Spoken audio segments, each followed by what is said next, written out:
এই কাঁটা মুন্ডুটা দিয়ে দেবে ভোগের মধ্যে।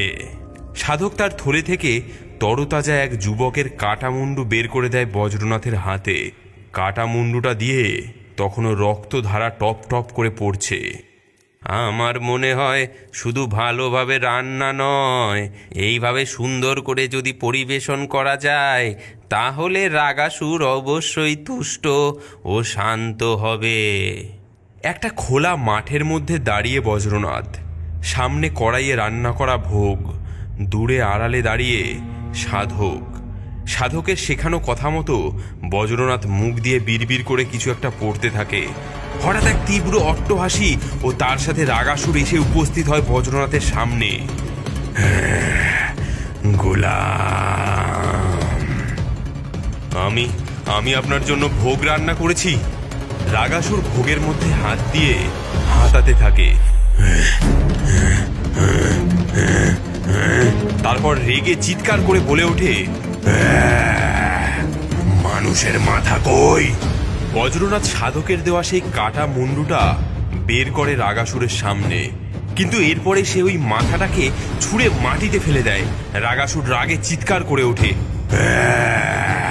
অন্যদিকে প্রমাদ গণে সাধক, সে বিস্ময় কণ্ঠে বলে ওঠে, বজ্রনাথ এটা কি করছে? ওকে পই পই করে বলে দিয়েছিলাম মানুষের মাথা রাগাসুরের খুব প্রিয়। বজ্রনাথ মনে মনে বলে ওঠে, আমি কত বড় ভুল ছিলাম।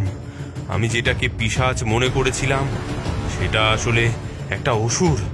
আমার মূর্খামির জন্যই অসুরদের রাস্তা প্রশস্ত হয়ে গেছে। এরপরে বজ্রনাথের মনে পড়ে যায় পুরনো কিছু দৃশ্য, যেখানে সে নিজের মনে মনে বলে ওঠে, আমি সেদিনও ওই মায়ের সন্তানকে বাঁচাতে পারিনি, আর সত্যিটাও তাকে বলতে পারিনি। তবে এক দুশ্চিন্তা অনুতাপ তাড়া করে চলেছিল। অন্যদিকে অপমানে রাগাসুরের শরীর জুড়ে আগুন জ্বলছে ধিক ধিক করে। এরই মধ্যে বজ্রনাথ তার কুঠারটা বের করে স্বয়ং নিজেরই মুন্ডুচ্ছেদ করে ফেলে। বজ্রনাথের কাটা মুন্ডুটা গিয়ে পড়ে রাগাসুরের রান্না করা ভোগের মধ্যে।